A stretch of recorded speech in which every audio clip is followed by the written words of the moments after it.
¿Qué harías si tu hijo de 12 años fuera mordido por una de las serpientes más venenosas del mundo a más de 100 metros de casa? ¿Qué pasaría por tu mente si lo encontraras inconsciente en la puerta, sin tener idea de cómo llegó allí?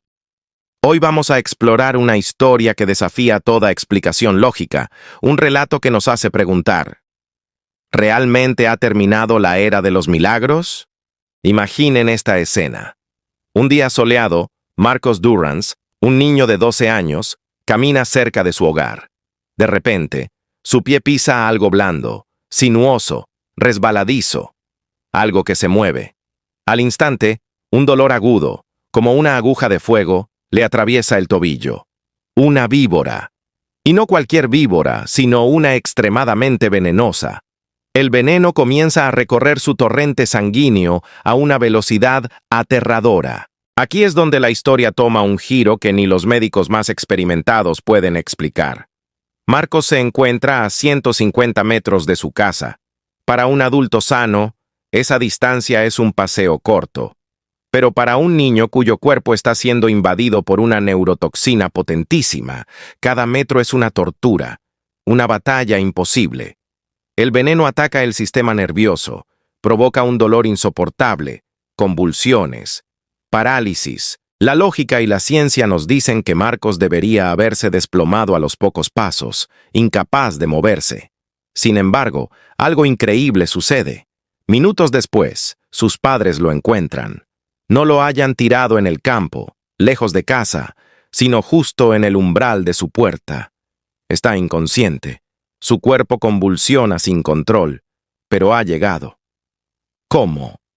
Nadie lo sabe. Desesperados, lo suben al coche y conducen a toda velocidad durante 50 kilómetros hasta el hospital más cercano. Cada segundo cuenta. Los médicos que lo reciben comprenden la gravedad de la situación de inmediato. Inician el protocolo de emergencia, administrándole todos los antídotos y tratamientos conocidos para una mordedura de esta magnitud. Pero el veneno ya ha causado un daño inmenso. Marcos cae en un coma profundo. Los días pasan, uno tras otro, convirtiéndose en una eternidad para su familia. 1, 2, 3, 4, 5 días. 5 largos días en los que el niño se debate entre la vida y la muerte. Los médicos son honestos con la familia. Las probabilidades no son buenas. Sobrevivir a una mordedura así es raro. Sobrevivir sin secuelas neurológicas graves es casi un imposible clínico. Y entonces, al 5.º día, contra todo pronóstico, Marcos abre los ojos. No está confundido ni desorientado. Despierta con una lucidez mental perfecta, como si saliera de un sueño profundo. Sus padres, llenos de una alegría que no se puede describir con palabras, lo abrazan. Los médicos están asombrados. Realizan una batería de pruebas y no encuentran daño cerebral ni secuelas físicas permanentes.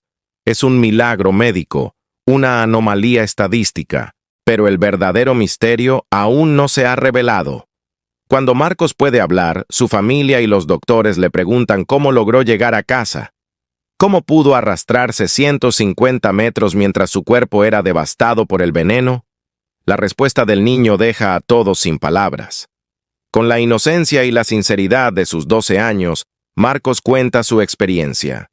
Después de que la serpiente me mordió, relata, el dolor era terrible. Me caí y todo empezó a dar vueltas.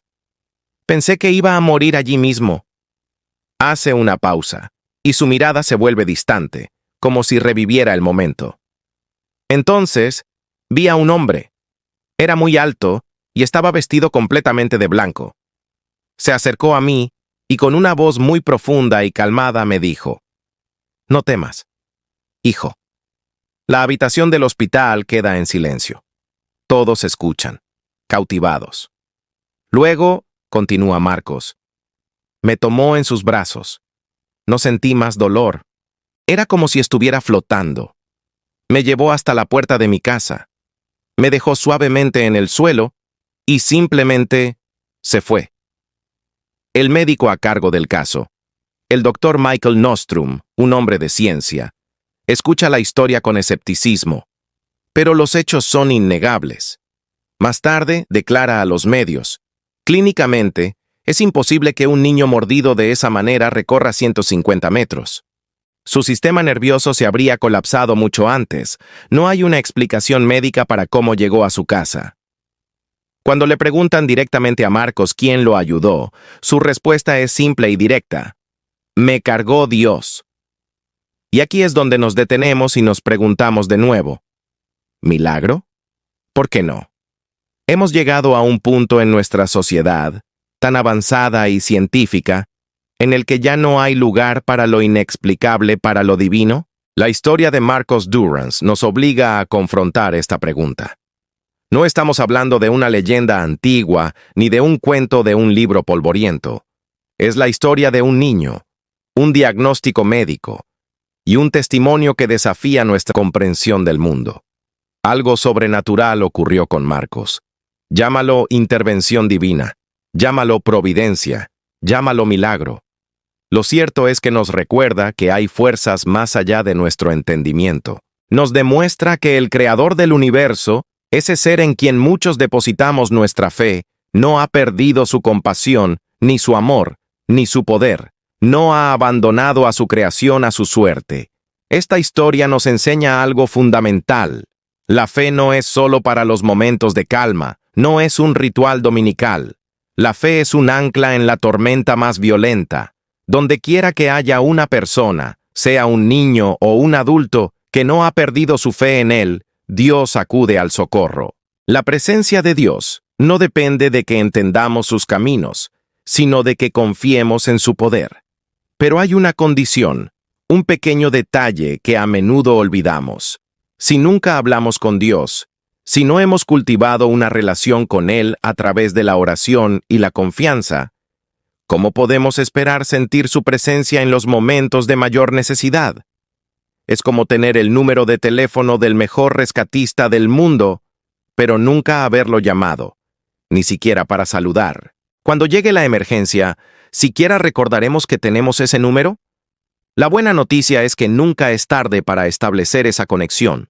No se requieren rituales complejos ni méritos imposibles. Basta con un corazón dispuesto. Basta con rendirle nuestra vida en un acto de humilde arrepentimiento y confianza. Como dice la palabra de Dios en Romanos 10:13, una promesa tan simple como poderosa: todo el que invoque el nombre del Señor será salvo. Eso es todo lo que se necesita. Invocar su nombre. Como quizás hizo Marcos en su momento de agonía, con un pensamiento, con un clamor silencioso de su corazón. O como podemos hacer tú y yo ahora mismo, en la tranquilidad de nuestro hogar. La historia de Marcos Durrance no es solo sobre una serpiente y un niño. Es una invitación a mirar más allá de lo visible, a creer en lo imposible y a recordar que no estamos solos. La era de los milagros no ha pasado. Tal vez solo necesitamos abrir los ojos de la fe para verlos a nuestro alrededor. Gracias por acompañarme en esta reflexión. Si esta historia te ha conmovido o te ha hecho pensar, te invito a darle me gusta a este video y a compartirlo con alguien que necesite escuchar un mensaje de esperanza. Y no olvides suscribirte al canal para más historias que alimentan el alma y fortalecen la fe. Nos vemos en el próximo video. Continuamos hoy nuestro estudio en el capítulo 15 de Josué.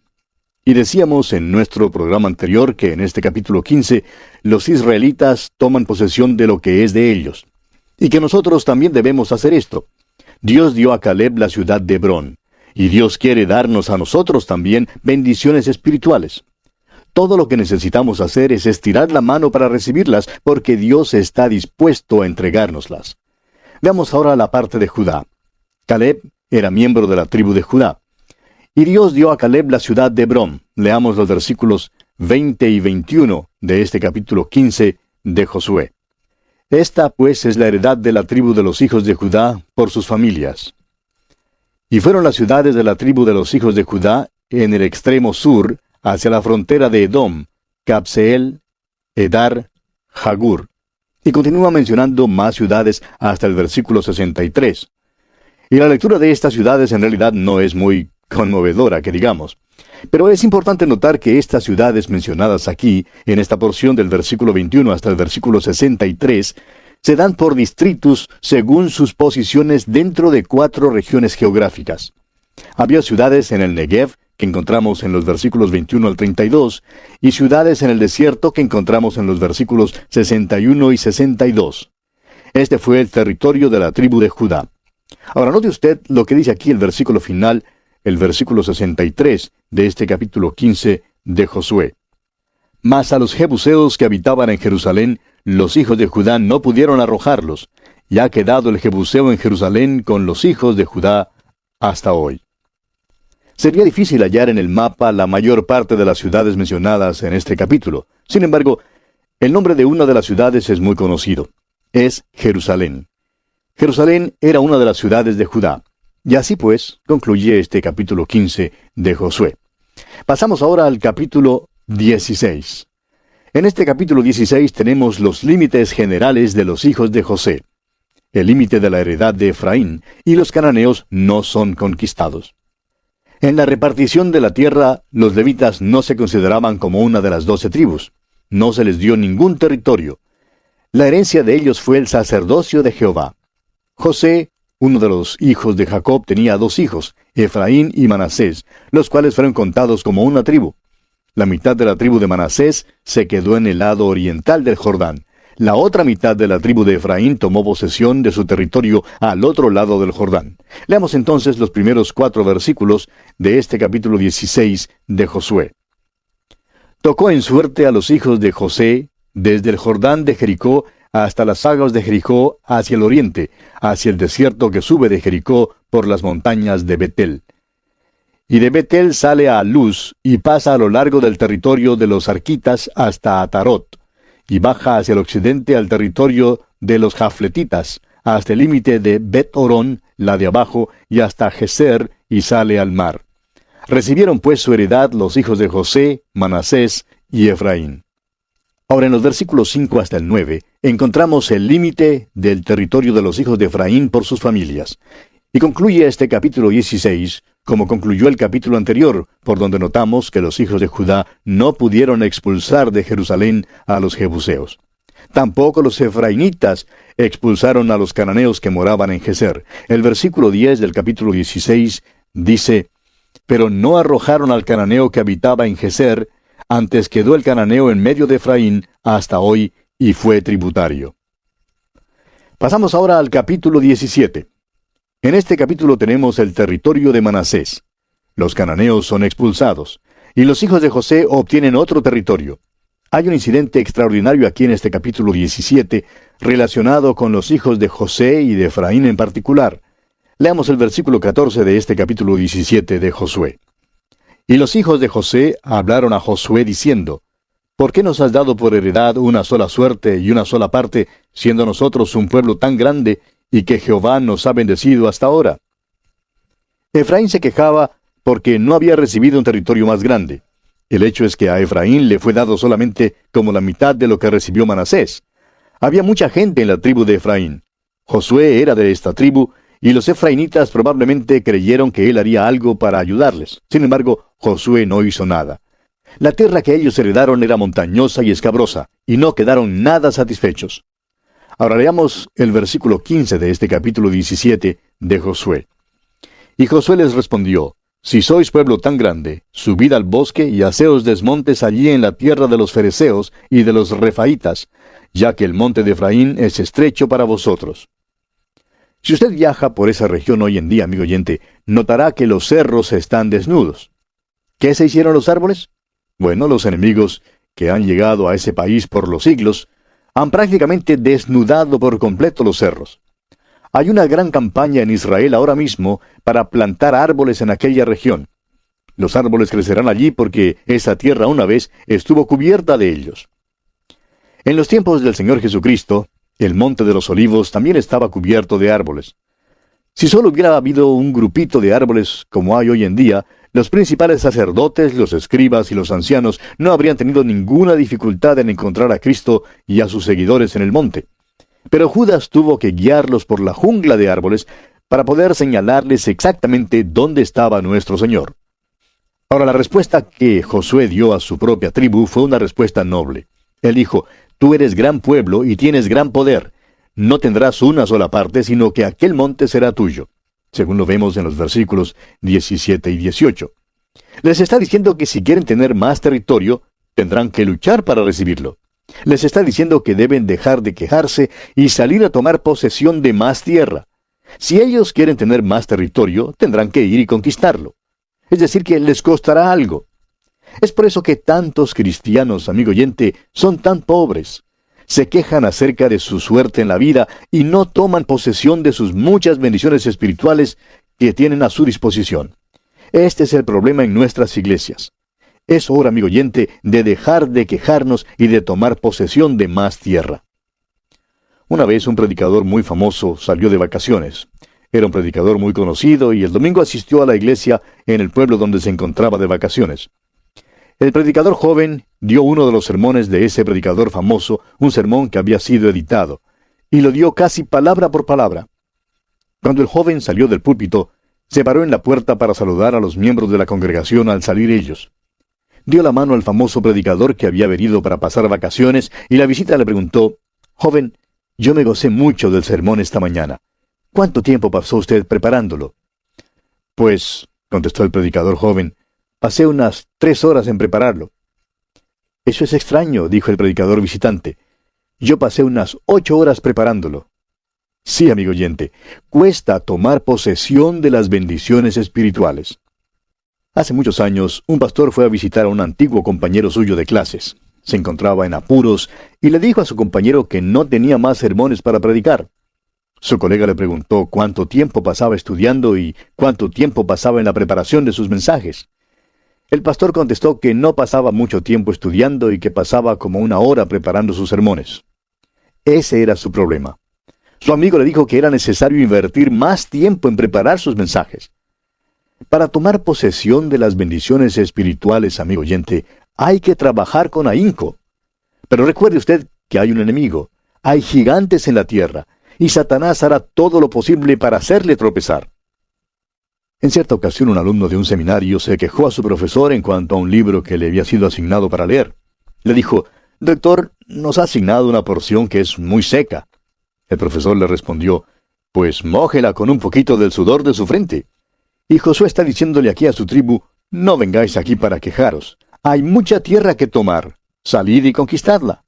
Leemos ahora en el versículo 16 de este capítulo 17 de Josué: y los hijos de José dijeron: no nos bastará a nosotros este monte, y todos los cananeos que habitan la tierra de la llanura tienen carros cerrados, los que están en Bet-Seán y en sus aldeas, y los que están en el valle de Jezreel. Fíjese usted que enseguida los efraimitas dicen que no pueden tomar la tierra. Y vamos a ver ahora la respuesta de Josué en los versículos 17 y 18 de este capítulo 17 de Josué. Entonces Josué respondió a la casa de José, a Efraín y a Manasés, diciendo: tú eres gran pueblo y tienes grande poder. No tendrás una sola parte, sino que aquel monte será tuyo, pues aunque es bosque, tú lo desmontarás y lo poseerás hasta sus límites más lejanos, porque tú arrojarás al cananeo, aunque tenga carros cerrados y aunque sea fuerte.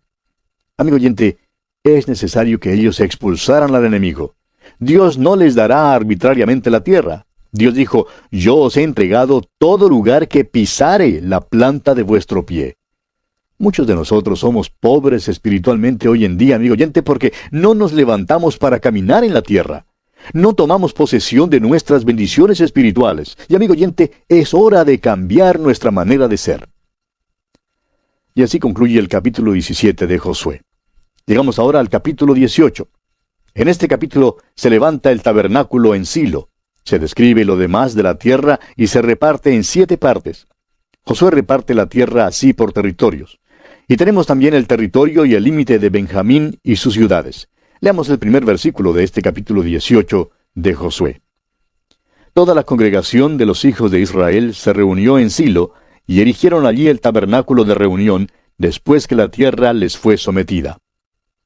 Los hijos de Israel erigieron el tabernáculo en Silo, un pueblo en la tierra de Efraín, probablemente por su posición central en aquel entonces con respecto a todas las tribus. Sin embargo, no sería el lugar permanente para el tabernáculo, a causa de que Silo no era el centro de esa tierra. Dios escogería un sitio permanente por medio de David, y ese sitio un día sería Jerusalén. Pero los hijos de Israel deberían adorar al Señor en Silo hasta el día en que ese sitio fuese cambiado. El tabernáculo estuvo en Silo durante todo el período de los jueces. Veamos ahora el repartimiento de la tierra restante. Leamos los versículos 2 y 3 de este capítulo 18 de Josué. Pero habían quedado de los hijos de Israel 7 tribus, a las cuales aún no habían repartido su posesión. Y Josué dijo a los hijos de Israel: ¿Hasta cuándo seréis negligentes para venir a poseer la tierra que os ha dado Jehová, el Dios de vuestros padres? 7 de las tribus estaban allí sin hacer nada. Dijeron a Josué: ¿Qué te parece la tierra? ¿Cuál territorio nos darás a nosotros? Y Josué les dijo: Os ha sido dado cierto territorio, entrad y tomad posesión de vuestra tierra. ¿Por cuánto tiempo más pensáis esperar? Dios nos hace la misma pregunta a nosotros, amigo oyente. Nos ha dado muchas bendiciones espirituales, pero nosotros somos tardos cuando se trata de tomar posesión de ellas. Ahora, después de que Josué mandó a las tribus a que tomaran posesión de lo que les había sido dado, empezaron a salir y a tomar su tierra. Y esto, amigo oyente, es lo que nos corresponde hacer a nosotros. Debemos tomar posesión del amor de Dios, y de su bondad y su misericordia. Debemos avanzar para tomar posesión de lo que es nuestro. Ahora, la tribu de Benjamín recibió su heredad entre la tierra de Judá y las tribus de Efraín y Manasés. Y así llegamos ahora al capítulo 19 de Josué. En este capítulo tenemos los territorios de Simeón, Zabulón, Isaacar, Aser, Neftalí y Dan. Los hijos de Israel le dan una heredad a Josué. Veamos en primer lugar los territorios de Simeón, Zabulón, Isaacar, Aser, Neftalí y Dan. Después de sacar la primera suerte, que correspondió a la tribu de los hijos de Benjamín, como ya lo vimos en el capítulo anterior, dice entonces el versículo 1 del capítulo 19 de Josué: La segunda suerte tocó a Simeón para la tribu de los hijos de Simeón conforme a sus familias, y su heredad fue en medio de la heredad de los hijos de Judá. Este capítulo da una continuación de la repartición de la tierra entre las tribus de Israel. La mayoría de las guerras se han acabado. Hemos visto que a Judá le fue dada preferencia especial porque era la tribu real. Será en esta tribu, al centro de esta tierra, que el rey escogerá la capital religiosa y política de la nación. David fue el rey que hizo la selección y la ciudad que escogió fue Jerusalén. La tribu de Simeón tenía su heredad en el extremo austral de la heredad de Judá. La tribu de Zabulón recibió una porción rodeada de tierra, es decir, sin costas, en la parte inferior de Galilea. La herencia de Isaacar se extendía desde el monte Tabor hacia el occidente hasta el sur del mar de Galilea. También incluía el territorio en la región costanera, desde la parte norte del monte Carmelo hasta la región de Tiro y Sidón. La tribu de Neftalí se estableció en la región de la Alta y la Baja Galilea Oriental. El territorio de Dan estaba ubicado entre Benjamín y el mar Mediterráneo. Más tarde, algunos danitas emigraron al norte y se establecieron cerca de la parte norteña de Neftalí. Este capítulo 19 de Josué revela cuánto detalle dio Dios con respecto a Israel y a la tierra. La tierra prometida y el pueblo van juntos. Dios no tan solo les dio la tierra de Canaán, sino también les dio a cada tribu una región en particular. Dio a cada tribu cierta parte de la tierra. Dios tenía interés en cada individuo y su posesión. De este capítulo podemos sacar una lección admirable, y es que Dios tiene interés en la vida personal y privada de cada uno de nosotros. Él sabe que a usted y a mí, amigo oyente, nos gusta cierto libro. Un día alguien dijo que quería salir al desierto para estar solo. Dijo: quiero alejarme de todo. Un vecino que le escuchaba le recordó que él no podría esconderse de Dios. Dios le estaría esperando allá en el desierto. Sí, amigo oyente, Dios sabe dónde estamos en cada momento. No hay lugar en donde podamos escondernos de Él. Esto es algo de lo cual nunca debemos olvidarnos. Y pasamos ahora a considerar la heredad especial que Josué recibió. Avancemos hasta el versículo 49 y leamos hasta el final del capítulo, el versículo 51. Y después que acabaron de repartir la tierra en heredad por sus territorios, dieron los hijos de Israel heredad a Josué, hijo de Nun, en medio de ellos. Según la palabra de Jehová, le dieron la ciudad que él pidió, Timnatsera, en el monte de Efraín. Y él reedificó la ciudad, y habitó en ella. Estas son las heredades que el sacerdote Eleazar y Josué, hijo de Nun, y los cabezas de los padres entregaron por suerte en posesión a las tribus de los hijos de Israel en Silo, delante de Jehová, a la entrada del tabernáculo de reunión, y acabaron de repartir la tierra. Uno creería que porque Josué era un hombre de Dios, un hombre que había guiado con mucho éxito a los hijos de Israel contra los cananeos, y que había salido victorioso, que los israelitas le darían permiso de escoger primero cualquier sitio que deseara tener para establecerse allí. Pero no sucedió así. Los israelitas no le ofrecieron ningún sitio especial donde establecerse. Josué hizo su propia selección. Fue un lugar llamado Timnat Sera, que quedaba a unos pocos kilómetros de Silo. Era un lugar árido y uno de los sitios peores que Josué pudo haber escogido. Y nos recuerda esto de Abraham y Lot cuando volvieron a la tierra de Canaán después de estar en Egipto. Abraham dijo a Lot: escoge tú cualquiera porción que quieras, y yo me quedaré con lo que sobra. Lot escogió lo mejor y dejó lo peor a Abraham. Este incidente muestra el carácter de estos hombres. Josué escogió la tierra que era semejante al desierto. Y esto ciertamente revela su carácter. También revela algo acerca de los israelitas. Estaban muy dispuestos a dejar que este hombre de Dios tuviera un lugarcito árido como heredad. Bien, pasando ahora al capítulo 20, veremos que Dios habla y los hijos de Israel señalan las 6 ciudades de refugio. Este capítulo es uno de los pasajes de la Escritura más extraordinarios. Contiene un mensaje vivo para nosotros. Es una descripción vívida a todo color. Se trata de las 6 ciudades de refugio. Estos eran lugares a los cuales huían los que habían cometido crímenes o que eran acusados de cometer crímenes para ser protegidos hasta cuando fueran juzgados. Muchas tribus y pueblos primitivos han tenido un sistema similar. Y parece que esta fue una idea que fue transmitida por los siglos de una generación a otra. La necesidad de tener las ciudades de refugio se declara allá en el capítulo 21 de Éxodo, versículo 13, donde leemos: mas el que no pretendía herirlo, sino que Dios lo puso en sus manos, entonces yo te señalaré el lugar al cual ha de huir. Este versículo particular habla en cuanto al asesino. Hay 2 clases de asesinato: el homicidio sin premeditación, casual, y el homicidio premeditado. El homicidio sin premeditación es el asesinato accidental de otra persona. El homicidio premeditado es el asesinato planeado o pensado de antemano. Bien, amigo oyente, desafortunadamente nuestro tiempo ha concluido ya, así es que tenemos que detenernos aquí por hoy. Pero Dios mediante continuaremos en nuestro próximo programa. Será pues hasta entonces que Dios le bendiga muy ricamente.